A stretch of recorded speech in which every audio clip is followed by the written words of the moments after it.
La 4G Batelma vous présente Nivava. Batimax, la qualité au meilleur prix. Vous présente Nivava. La vache qui rit. La vache qui rit manolotra anao ny vavao. La vache qui rit. Mafinaritra ny tontolo andronao.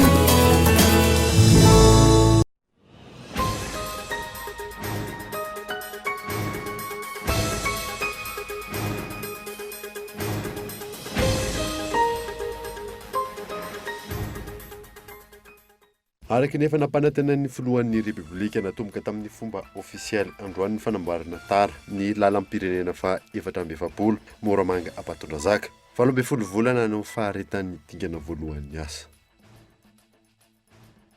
Ny fandiniany ny volavolan-dalàna amin'ny feny teti-bolam-panjakana ho an'ny taona 24 io no nisongadana nandritra ny fanokafana ny fivoriana ara-potoana faharoa ny solombavam-boaka teny Tsimbazaza androany. Nitondra fanazavana manoloana ny fangatahan'ny mpianatry ny lycée teknika amin'ny tokony anatanterana deuxième session ho an'ny baccalauréat teknika ny ministra tompon'andraikitra. No mafisiny tamin'izany fa natokana ho an'ny sokajy akapobeany ihany izay deuxième session izay. Ho fantatra rapitso ny marina rehetra momba ny ilay fakanankerin'ny zazalahy eritaona sy tapany teny Ambohimanga kely. Olona 10 hatreto no voasambotra ka nanaovana famotorana. Eo amin'ny maresaka iraisam-pirenena, anarivony ireo mpanao fihetsiketsehana no nidina Andalabe ao Catalan. Ny tsy fanekena izy ireo ny fanapa-kevitry ny fitsarana atapony ao Espagne no antony fihetsiketsehana. Olona mahery ny 10 no naratra tamin'izany. Ny aditin'ireo vetrany.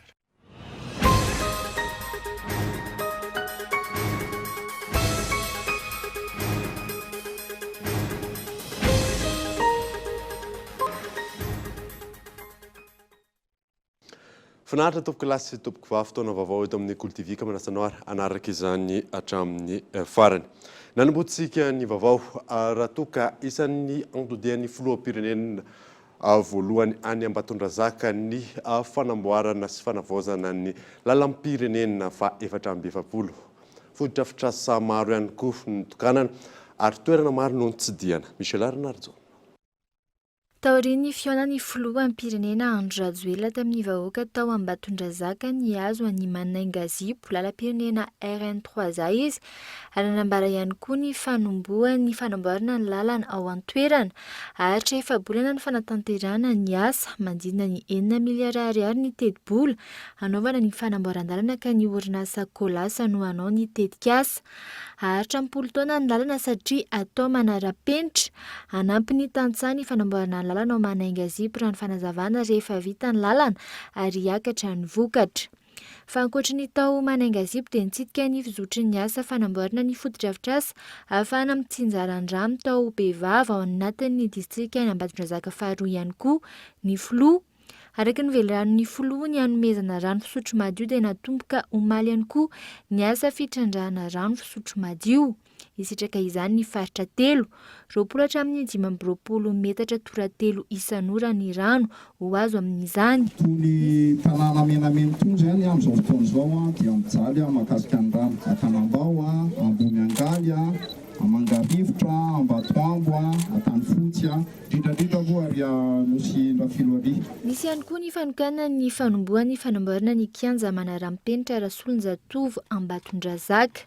Tonga teto a nanao velorano taminareo a satria tsy lavitra eto dia miteny ihany koa nareo monsieur le président fa ahoana ny Tamatavy no mahazo kianja manara-penitra izay nefa district lehibe betsaka tanora manao baolina dia tonga andro any votao amin'ny stade ateo fa atomboka andro any satria velorano nataoko aminareo a fa omena terrain synthétique manara-penitra agréé amin'ny FIFA ianareo eto Ambatondrazaka tompoko lasy tompoko vavy. Androany maraina kosa dia nisy ny fitsidiana tamin'ny toerana 3 nataon'ny filoha Andry Rajoelina tao amin'ny distrika ny Ambatondrazaka ny alohan'ny azona ny Morarano Gara toerana nanatanterahana ny lanonana ofisialy ho mariky ny fanombohan'ny asa fanamboarana ho tara ny lalam-pirenena fa 420. Tsitsika voalohany ny hôpitaly Navadrazaka izy, avoazina hôpitaly Manarapenitra ny hôpitaly amin'izao, izay naorina nandritra ny vanim-potoana ny fanjanahantany.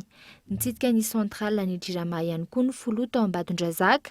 Efa tafapetraka ao an-toerana amin'izao ireo vondrona mpiary herinaratra vaovao miisa 4 nalefa ny fanjakana amahana ny olana amin'ny lafiny famatsiana herinaratra ao Ambatondrazaka. Amin'ny taona 2024 dia apetraka ny ivelan'ny tanàna ny foibeny Jirama. Mila apetraka ihany koa ny fanarahana vaovao amin'ny famatsiana soloka mampiodina ireo groupe ireo, hoy ny filoham-pirenena mba tsy hiteraka faty antoka ho an'ny Jirama. Efa tsy tokony ampiasaina intsony ihany koa ny solika rano fanazavany. Ok zay ty groupe mandeha gasoil ty fa amin'ny herintaona nareo vaitsika groupe mandeha fiololory sy azo amin'ny masoandro amin'izay mba midiny vidina jiro ato aminareo tsy maintsy ataontsika énergie renouvelable na mix tany zavatra ho ataontsika eto hybride zay no ataontsika eto Ambatondrazaka.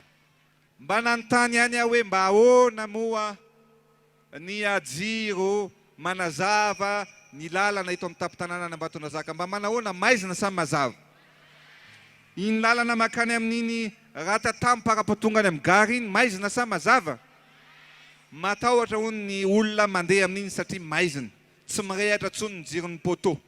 Omeny ianareo ka iny mahatra any amin'ny ratatamy iny parapatonga any amin'ny gara ho asitsika poteau solaire tsy miampiasa herinaratra tsony fa avy amin'ny herin'ny masoandro mazava ny lalana rehetrarehetra. Toerana fahatelo farany no tsidian'ny folo ny kooperativa IV Laka Ambatondrazaka, mpamokatra fitaovam-pambolena. Nandray anjara tamin'ny programan'asa ny folo fiariana ihany koa izy ireo. Vonanampy ny kooperativa ny fanjakana amin'ireo akora fototra ilaina amin'ny fanamboarana ny fitaovam-pamokarana ka ny programan'asa fiariana no ahafahana manao izany. Araky ny efa nampanantenan'ny filohan'ny Repoblika natomboka tamin'ny fomba ofisialy androany ny fanamboarana tara ny lalam-pirenena fa 420 Moramanga Ambatondrazaka. 12 volana ny faharetan'ny dingana voalohan'ny asa fanadina. Nanomboka tamin'ny fomba ofisialy androany tao Moraranogary Moramanga ny fanamboarana tara ny lalam-pirenena fa 420. Aritra 12 volana ny dingana voalohan'ny asa. Vitsy ireo nanatsaso hoe tsy ho vitan'izany. Tsy ho ataonareo izany, mandaingy ireo toy aho hoe ianareo ny tsy navita, ianareo ny nandaingy, fa ny tenako sy ny gouvernement miaraka mavita sady tsy nandaingy atao tonga eto zay androany satria efa ela efa fantatray fa sopotry Madagasikara ity aloatra mangory ity, fantatray fa tokony ambokatra bebe kokoa ianareo, fantatray fa mila piny ianareo, dia nataonay lahara-pameana ny hoe tsy maintsy atao ny RN44. Tonga eto zay milaza aminareo amin'izany fa ho atao ary tsy maintsy ho vita ny RN44 manomboka androany atopolatopola. Ireo mpamatsy vola isorana satria misy olo-tenan'ny Banque mondiale lato fa ozy izy zay hoe zao tsy maintsy atao amin'ity taona ity ary ataovy amin'ny teti-bolatsika aloha ny anomboana ny RN44 io. Tonga eto zay miaraka amin'ny orinasa atomboka manomboka androany izany RN44 zany. Fanatanterahana ny fampanantenana nataon'ny filohan'ny Repoblika izao azao, teboka maro no ho tombony amin'ny fahavitan'izany na ny lafiny famoam-bokatra, ny sehatry ny fizahantany sy ny maro hafa. Partiana Ambodray taty voanky ny labasy lasa ny atana voyageur, lasa manolo ny atan'olona tsy fidiny ianao. Mety fa afa tsy hisy tsony zany aloha zao ny fandravy any an-dalana raha vao vita ny lalana raha ny fanantenana. Misy problème na ohatra hoe sanatria hoe misy marary zany salan'izany dia misy fahatarana be vao tonga ny Moramanga zany dia misy problème nanahirana mihitsy zany ny ainana hatramin'izy loha zany miresaka ohatran'ny hoe fahasalamana. Zava-dehibe loatra mihoatra noho ny fanaovana lalana ny vokatsoa ho azontsika amin'izany RN44 zany satria akoatra ny famoahana ny vokatra, akoatra ny fampiroboroboana ny resaka fizahatany, akoatra n'ireo olona zay marary mila fitsaboana, mila mandeha amin'iny lalana iny. Dia zay ny teneniko hoe lalana makany amin'ny fampandrosoana, lalana makany amin'ny fanavotana ny vahoaka, lalana mampitombo ny fari-piainan'ny vahoaka malagasy. Zay io lalana ataontsika io fa tsy lalana fotsiny ihany fa lalana mihoatra noho ny lalana zay ho ataontsika zay fa nandrasan'ny malagasy nandritra ny taona maro fa tonga tsika androany ampandroso an'ny Madagasikara ary indrindra amitan'izany RN44 zany. manaraka ny fenitra araka ny fanazavana ny fanamboarana atao. Isan'andro tsara fantatritsika vahoaka malagasy tsy nisy herinandro iaho nandalo ka tsy nanontaniana Andriamatofilo hoe ahoana moa fandroson'izay RN44 zay. Tanteraka izy androany Andriamatofilo satria tena ao am-ponao tanteraka ny fampandrosoana ny ty Madagasikara ty ary indrindra ty faritra loatra mangoro ity.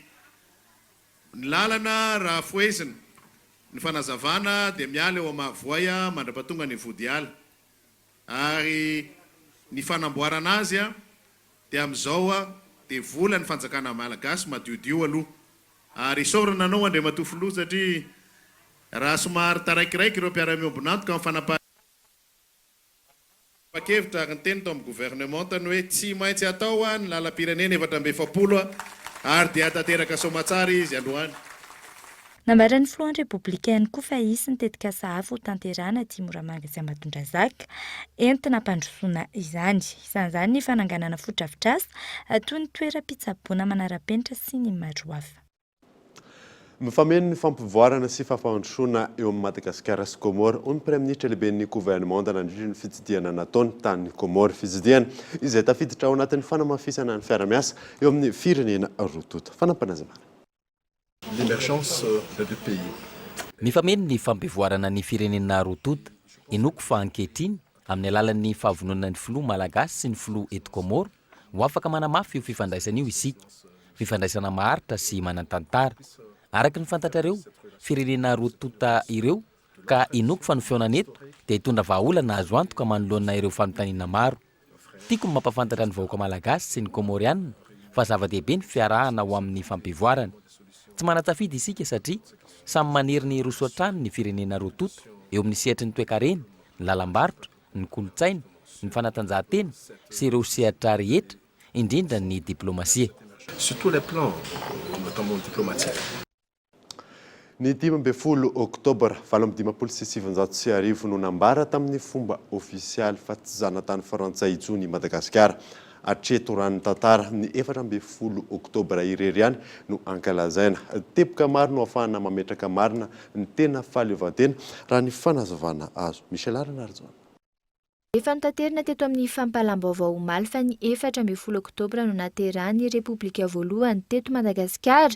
Raha ny ara-tantara ny 15 Oktobra kosa no nambara tamin'ny fomba ofisialy tamin'ny alalan'ny komisera André Soukado. Ijifariny izay nisolitena ny Repoblika Frantsay ny fanafoanana ny loi d'annexion ny 9 Aogostra 1970. Izany hoe ara-tantara raha ny fanazavana na 15 Oktobra no nambara tamin'ny fomba ofisialy fa tena tsy zanatany Frantsay itsony Madagasikara. Hatreto raha ny ara-tantara an-trany ny 14 Oktobra irery ihany no ankalazaina. 15 Oktobra fa 14 Oktobra foana naterahan'ny Repoblika voalohany. Etsy ankilany raha toka lalana azy dingana iray nitondra nakany amin'ny fahaleovantena roa natao aorian'izay ny fandresen'ny enta amin'ny fitsapakevim-bahoaka. Ankehitriny kosa teboka maro no ahafahana mametraka marina ny tena antsoina hoe fahaleovantena amin'ny tany andalam-pandrosoana tahaka ny Madagasikara raha ny fanazavany manam-pahaizana momba ny fifandraisana iray sampirenena. Tsika hoe souveraineté rime avec indépendance. Fiandrianam-pirenena dia miankina amin'le hoe fahaleovantena. Fa mondialisation rime avec interdépendance. Zany hoe fampiakatra. Resaka économie zany raha misy miakatra vidina pétrole any ivelany tsika ty misy fiantraikany. Ohatra zao zany mandroso ny misy croissance mondiale dia misy miakatra koa ny atsika zany zay. Fa tsika zany zao dia hoe marina fa nahazo ny fahaleovantena fa le lazaiko teo hoe ara économique dia mbola miankina amin'ny any ivelany ihany koa tsika. Raha tsy hoe voatrandrakitsika ara-dalàna ny zava-misy eto izay matière première ressources naturelles eto Madagasikara fa maîtrisena ny accord les contrats. Hatreto ankoatra ny fampandrosoana sy ny ady amin'ny fahantrana mahazo ny vahoaka malagasy efa tafiditra ao anatin'ny politika mpanjakana ny fananana izay fahaleovantena marina izay amin'ny sehatra maro. Andalana ihany koa ny fanatanterahana izany. Ny fandiniana ny volavolan-dalàna amin'ny fientedi-bolam-panjakana ho an'ny taona 2024 ino ny songadana nandritra ny fanokafana ny fivoriana ara-potoana faharoan'ny solomavimboaka teny Tsimbazaza tamin'ity androany ity. Yves Richard. Ny fandaniana ny volavolan-dalàna amin'ny fentetbola mpanjakana ho an'ny taona 2020 no lara-pamena mandritra ny fotoam-pivoriana faharoa ny solombavam-bahoaka eny Tsimbazaza. Isan'ny antsoavy nataon'ny filohan'ny antenimera-pirenena nandritra ny fanokafana ny fotoam-pivoriana arak'izany, ny fandrosoana ara-potoana ny volavolan-dalàna hafahana manovy izany na tsy, hifanaraka amin'ny politika kabe ny fitondrana. Volavolan-dalàna maro ihany koa no andalo eny an-toerana hoy ny filohan'ny antenimera-pirenena. Ohatra ny amin'izany dia misy ny volavolan-dalàna izay nanaovana fanekena ny mahakasika an'ireo tsy manana sata-pirenena na ny apatridi na ny mikasika ny fizakana zo-pirenena na ny nationalité na ny mahakasika koa aza ny fahazahoana mialokaloka na toerana iray na droit d'asile na firenena iray.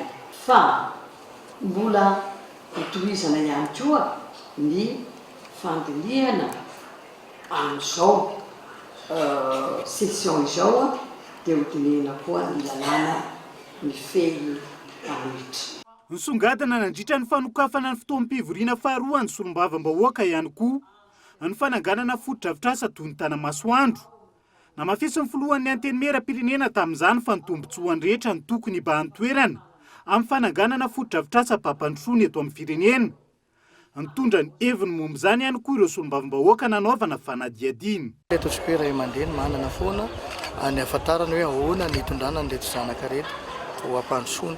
Angambany mino fa angambany ny vahoaka malagasy izay efa liam-pandrosoana efa te handroso amin'izao fotoana izao mba tsara raha mba manana an'ireny ataontsika hoe foto-drafitrasa miainga amina zava-dehibe ireny.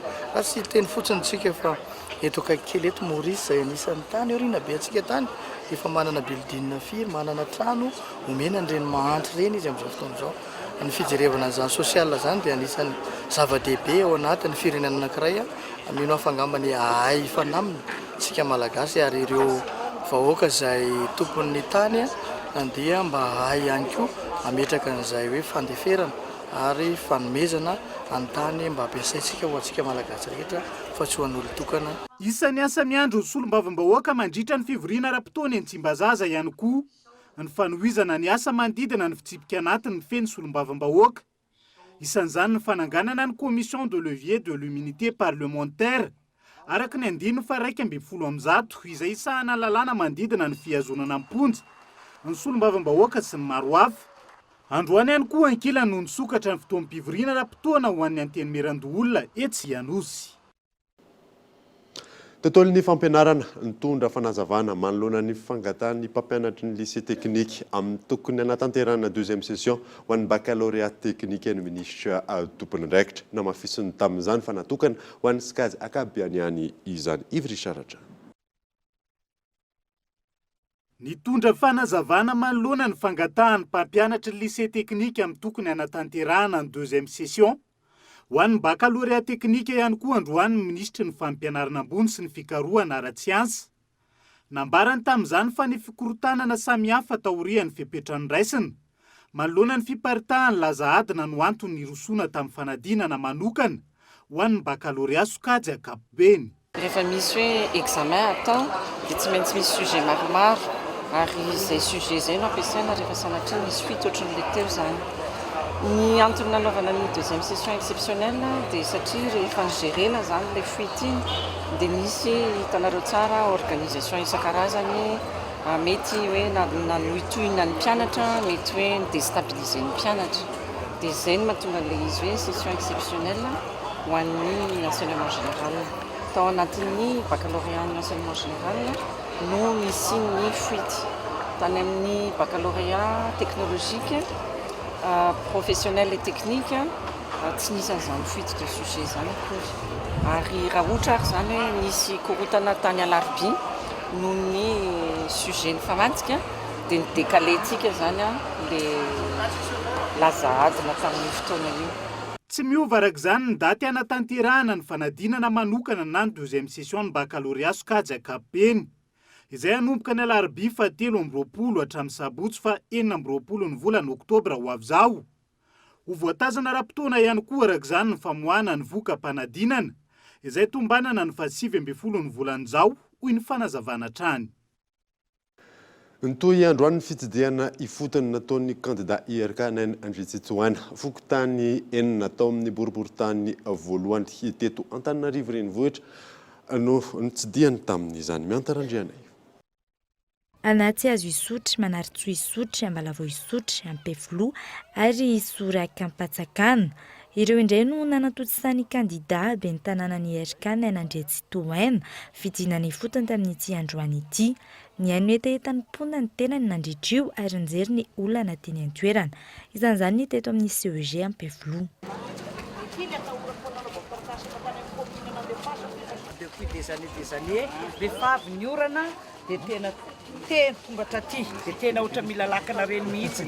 Efa mandeha amin'ny Facebook matetetika bokabokana ihany le izy rehefa niezaka tika mba nandray mandeha ny mpianatra nanakana ny reto rano reto sy reto viditsao fa tsy voasakana le izy satria nanoborao karangamba hitany monsieur le maire rehefa tonga ao dia tongatra aty ny rano dia tena rano maloto dia na tsy avy ara ny orana dia mitsingevaeva ohatran'izay ny maloto ato dia efa nisy ara fandraisan-tanana ny ray aman-dreny ny fikambanan'ny ray aman-dreny samy nandoa vola hoe entina namboarana ny fa noho le kabarin'ny filoham-pirenena dia najanona tanteraka le izy dia navadikaya nanao fanamboarana kabine izay mba ampiasan'le trano mba hafana satria lasa mivadika aty amin'ny trano ianarana daholo ilay rano maloto dia mbola tsy avy orana ary izany zao fa tena rehefa avy no dia tena io zao na tsy avy ny orana zany dia koatra zao foana ny rano ato aminay ato tena mivoaka ny MFR dia tena mandroaka rano miseho mihitsy ny zay ato.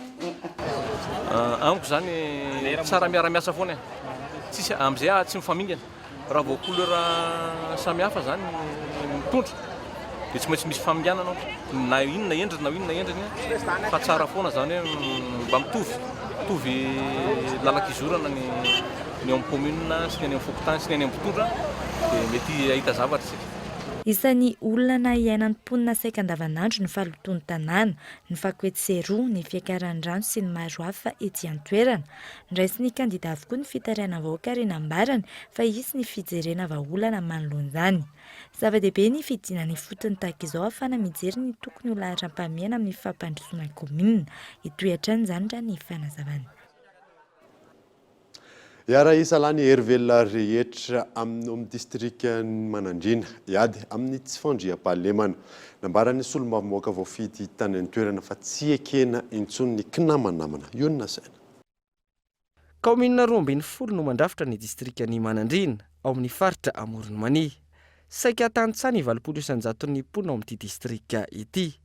Nampikaikaika ny mponina ny tsy fandriam-pahalemana izay tsy nahitam-baolana tatao anaty ny 5 taona.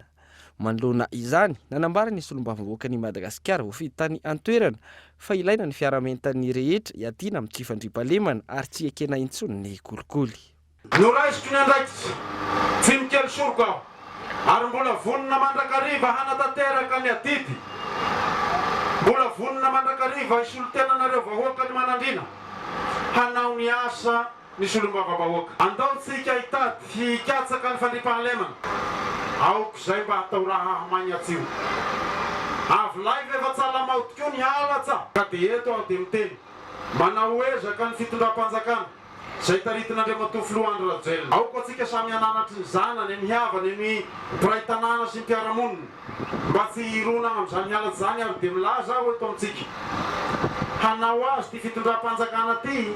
Ny toto amin'ny fivorian'ireo tompon'andraikitra isan-tsokajiny ny fotoana teto amin'ny distrika nandrafetana ny politika matipaika ampandriana fahalemana ny Manandrina. Tonga eto amin'ny fotoana ny dokavarotra isika orinan'izay natatsika mahakasika ny raharaha fakanankerin'ny zazalahy teny Ambomangakely. Eo ihany koa ny mahakasika ny sport scolaire national tany Tomasina izay nanomboka omaly rehefa avy eo ary. Efa 3 taona zao nanampy antsika ny Cool TV sy ny Cool FM isaky ny fidira amin'ny mpianatra. Raikitra indray ary ty ny quiz Cool 2019 e. Ireto avy ary nahazo loka tao aoriana ny fisariana.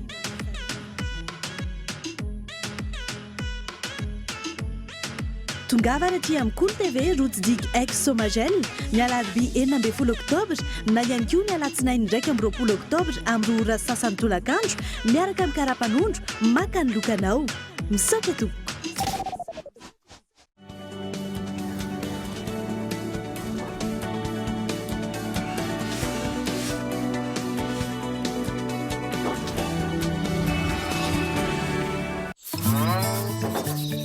Lavage Kiri, sady matsiro no mampazoto manery, misy calcium sy vitamine ary fer ihany koa. Mahazo fafinaretana ery ny ankizy, fa na ny lehibe ihany koa. Lavage Kiri, ho finaritra ny tontolo andronao.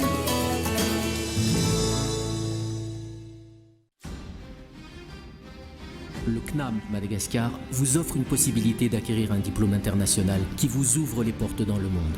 Formant les plus hauts placés des administrations, CNAM vous propose plus de 658 parcours niveau bac à bac plus 8. Réussir, apprendre, innover. Les formations que nous offrons répondent aux normes du marché mondial du travail. Alors qu'attendez-vous pour investir dans votre réussite ? Faites partie des plus grands et visez plus haut. Apprendre au CNAM change votre vie. Yes, le CNAM.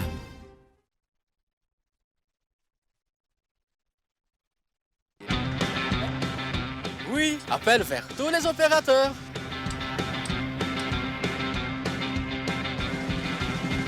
Oui, appel à l'international inclus. Oui, mes SMS, je ne les compte plus.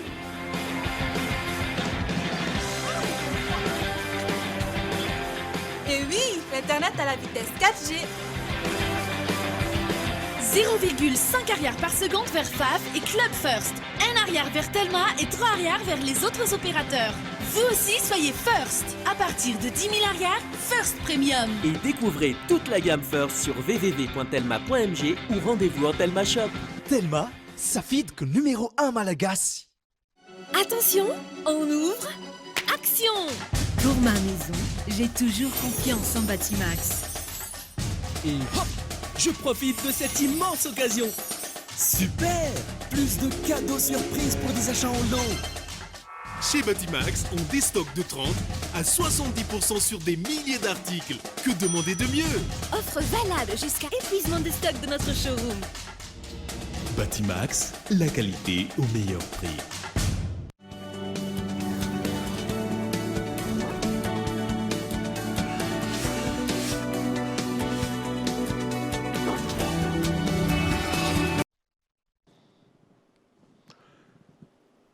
Nanoizatsika ny vaovao kosa indray ho fantatra rapitso maraina ny marina rehetra momba n'ilay fakana ankeriny zazalahy eritaona sy tapany teny Ambohimangakeliny olona 10 hatreto no voasambotra fanadidina. Tranga hafahafa ity niseho teny Ambohimangakely ity. Mpanampy an-trano no nakankeriny ny zaza, ny antony rainy sy ny reniny ary nangataka vola. Ny somary fa 7 volana. Nisy mpanampy niditra atao ny mpanampy vao hitady asa zany izy io. Dia rehefa nandeha ny fotoana dia ny sabotsy izy tafiditra ny asa. Ny androtry ny sabotsy iny ihany izy nitondra an'ilay zanako nandeha mivoaka. Dia rehefa nandeha mivoaka izy dia ny aladiny iny nilatsaka ny appel hoe mila vola 400 tapitra izy zay.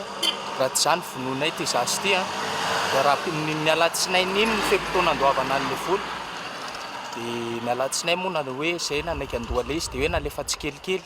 Zany hoe le numéro volana io zany telefonanay tao an-trano ihany netiny nandeha mivoaka. Dia tamin'io ihany hoe saika andefana an'ilay izy dia hoe tsy eo le mpanampinay le tranay zany fa hoe lasa nitsoaka zany satria mba nisy faintifainty kely tao anatin'ilay izy. Dia tsy maintsy nampiasa cash point izy zany hoe satria le vola ty reny be da be ao anatin'ilay izy zay zany nieritseriny. Dia nandefanay 2,5 millions izy aloha. Dia tamin'ny androtry nandefanay an'iny ihany izy no voasambotry ny gendarme.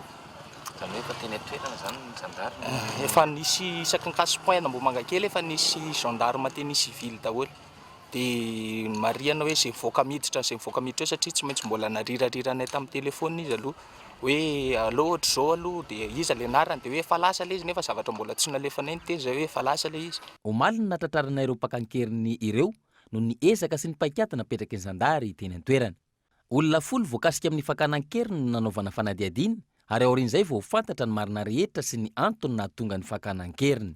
Na izany azy, nanafatra ny rain'ilay zaza fa tokony ho mailo trany amin'ny fandraisana ireo mpiasan'ny trano amin'izao fotoana. Tiako tsipihana zany hoe amin'izao toetra raha zao zany ratsy tsy kely lalana aloha voalohany indrindra, faharoa manarakaraka zany le resaka mpanampy io aleo zany tena hoe olona fantatra dia alaina ny karapanondriny résidence-ny alaina sary izy fa tsy tonga dia hoe mpanampy tonga vany no andeha ao amin'ilay trano. Izay ny teniko farany. Nilaza ny ao anivon'ny zandary fa hanao tatitra amin'ny fomba ofisialy Rampitso momba ity tranga fakanan-keriny ity. Ny zandary izay nampanantena trany fa ny fiarovana ny vahoaka sy ny fananany ary ny fiverenan'ny fampitokisana eo aminy sy ny vahoaka no atao vaindon-draharaha ahafahana mampandroso ny firenena. Vina izay angatana trany ny fanomezan-tanana avy amin'ny isabatan'olona, indrindra ny fanomezana ny loharanom-baovao raha misy ny tranga mampiaya. Lafim-baovao hafa kosa indray androany 12 oktobra niditra ny ankamaroany ireo sekoly tsy miankina teto Antananarivo. Nanaraka ny fenitra napetraka ministera tompony andraikitra ireo sekoly tsy miankina tamin'ny fampifanana ireo mpampianatra. Iona Saina.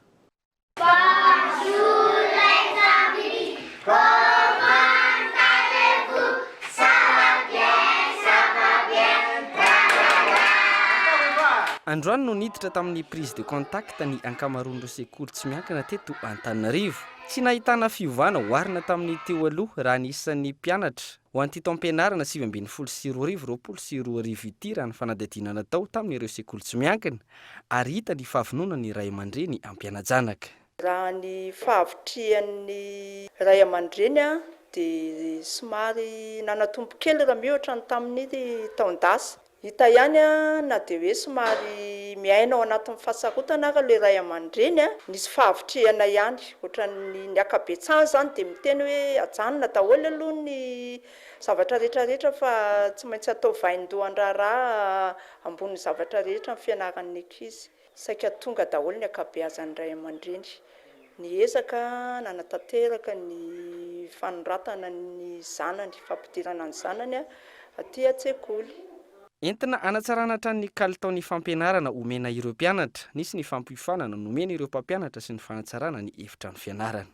Hitantsika fa somary fohy ny vakansa tamin'ity taom-pianarana ity no ilay fiovana namerenana ny année scolaire ho tamin'ny teo aloha. Fa na izany ara ny ray aman-dreny efa nampiomanina sy efa nampahafantarina ho fanatsarana ny kalitaon'ny fampianarana araky ny vinan'ny ministera dia betsaka ny fanavaozana atao dia anisan'izany ny fampanarahana fiofanana ny mpampianatra rehetra eto amin'ny lycée dia ny fanavaozana ny fampanarahana ny kalitao vaovao izay ao angatahan'ny ministera zany fohy be izay no ezahana ho arahana. Niditra aloha araka izany ny ankabeazan'ny sekoly tsy miankina amin'ny fanjakana ho an'ity taom-pianarana ity raha toka ny alatsinainy 20 oktobra izao ny an'ny sekolim-panjakana. Iraisan'ny rehetra kosa nefa ny rafa-fampianarana sy ny programa fampianarana izay naverina toy ny teo aloha araka ny fanapahan-kevitra no raisan'ny ministera ny fanabeazam-pirenena ny fampianarana teknika sy ny fampiofanana arak'asa. Nanomboka omaly tany Tomasina ny sport scolaire national izay andraisany ireo mpianatra solitena tamin'ny fifanana regionaly.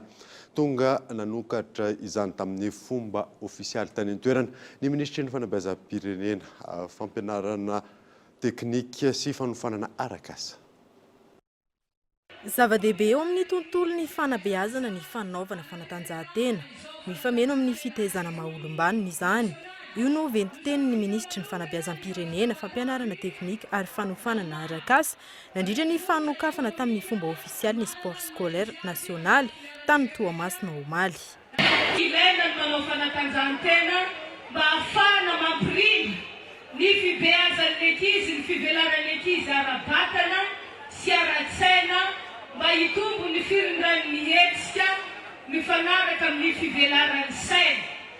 Mampitombo ny fibeazan'ny ankizy amin'ny lafiny ara-piarahamonina, lafiny ara-tsosialy izany hoe amolavola ny ankizy ho tompona andraikitra, afaka mandray andraikitra rehefa lehibe izy.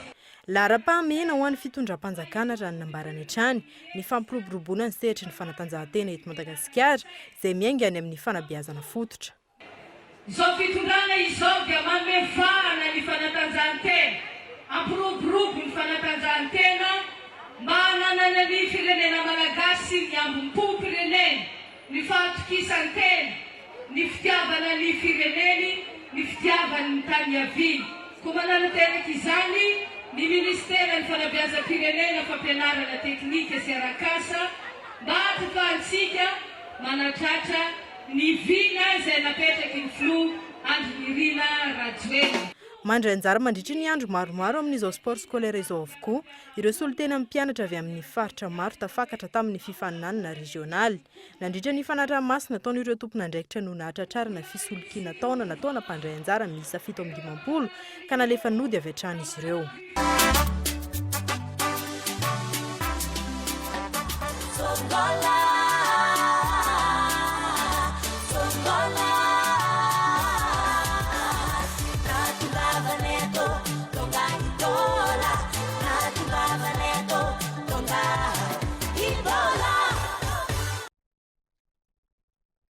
Ny asa fanamboarana piesina moto vita amin'ny tanana indray ny entina aminao amin'ity androany ity asa fivelomana ny mbola avitsy-panao ary miavaka. Angelo Toljanary.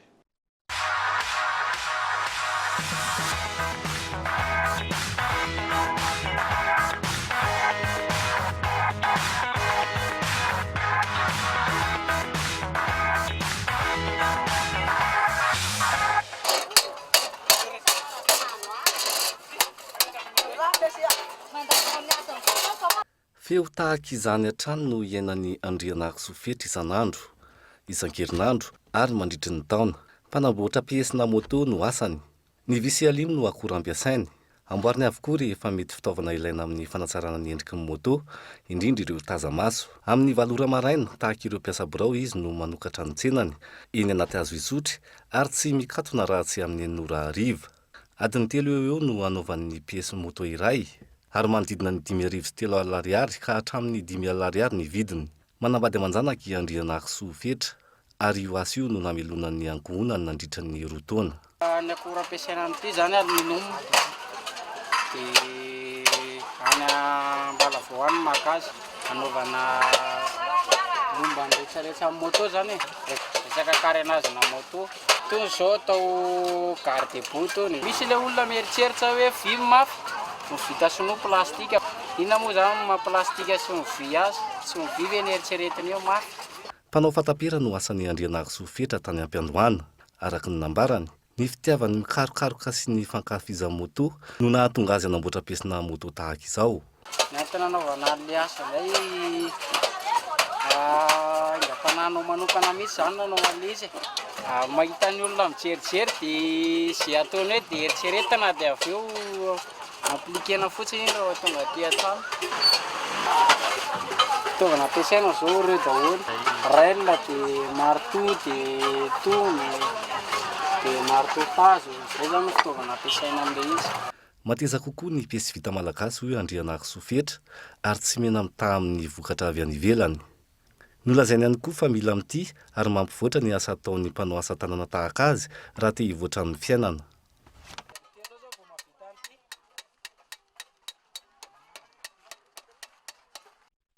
Dia izay mamarina vaovao tamin'ity alina ity ankasitrany ianao nanaraka izany. Soafa tsara daholo tompoko.